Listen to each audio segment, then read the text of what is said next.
আজ শ্রাবণ মাসের চতুর্থ এবং শেষ সোমবার, তাই ইচ্ছে হলো একটু পায়েস বানিয়ে ঠাকুরকে ভোগ নিবেদন করতে। তাই জন্য বানিয়ে ফেললাম ভোগের পায়েস। তো তোমরা দেখতে থাকো ভিডিওটা।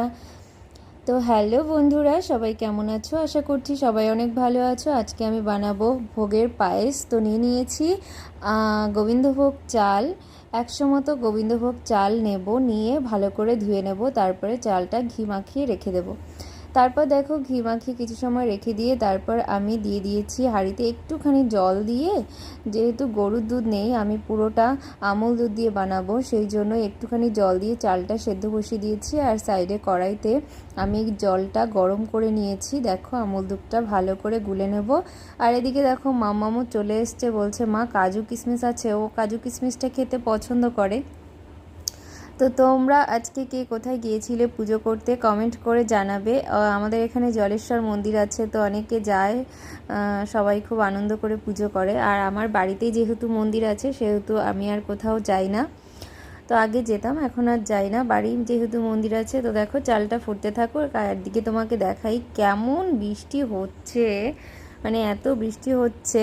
ওদিকে চালটা সেদ্ধ হচ্ছে আর আমি আমার আম্মামকে আলতা পরিয়ে দিলাম। আর আমি আলতা পরতে এসেছিলাম, আর আমি পরলে তো ও পরবেই, সেটা ও পরবে না সেটা কখনো হতেই পারে না। তো এইগুলো করতে করতে দেখো চালটাও সেদ্ধ হয়ে এসছে। আমি দিয়ে দিলাম দুধটা, গুলিয়ে রাখা দুধটা আমি দিয়ে দিলাম এর মধ্যে। তারপরে আমি একে একে সব কিছু দিয়ে দেবো। দেখো নিয়েছি গুড়ের বাতাসা আর নিয়েছি কাজু কিশমিশ। তো আমি বাতাসাটা দিয়ে দেবো, তারপরে কাজু দিয়ে দেবো, এক এক করে সব দিয়ে দেবো। দিয়ে ভালো করে নেড়ে চেড়ে নেব। তোমরা কে কীভাবে পায়েস বানাও আর ভোগের পায়েস কীভাবে বানাও অবশ্যই কমেন্ট করে জানাতে ভুলো না। আর আমার ভিডিও তোমাদের কেমন লাগছে সেটাও অবশ্যই জানাবে। আর এদিকে দেখো মাম্মাম চলে এসছে কাজু কিশমিশ খেতে, ও কত খুশি হয়েছে। আগে বলেছিল মা আমার জন্য রাখবে, কিন্তু তা ওর জন্য রেখেছি জন্য খুব আনন্দ পেয়েছে।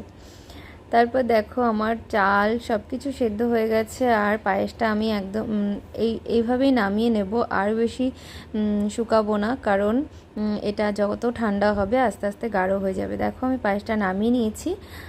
আর তারপর চলে আসলাম ঠাকুর ঘরে, ঠাকুর সাজিয়ে নিচ্ছি। দুধ ঢেলে নেব, জল ঢেলে নেব, আর মামামও তারপরে ঢেলে নেবে।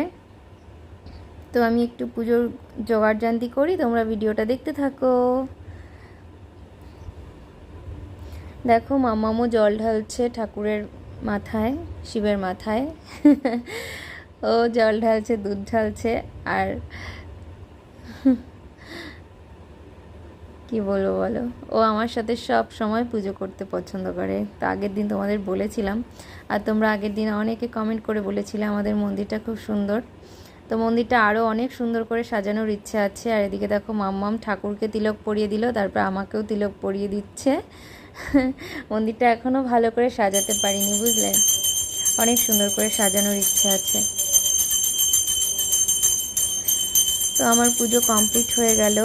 ধ্বনি দিয়ে আমি উলুধ্বনি দিয়ে নিলাম, তারপরে আরতি করে নিলাম, আর এক এক করে সব বাজিয়ে নিলাম, শঙ্খ বাজিয়ে নিলাম। আর ও তো ছাড়বে না কাশিটা, ওই বাজাবে।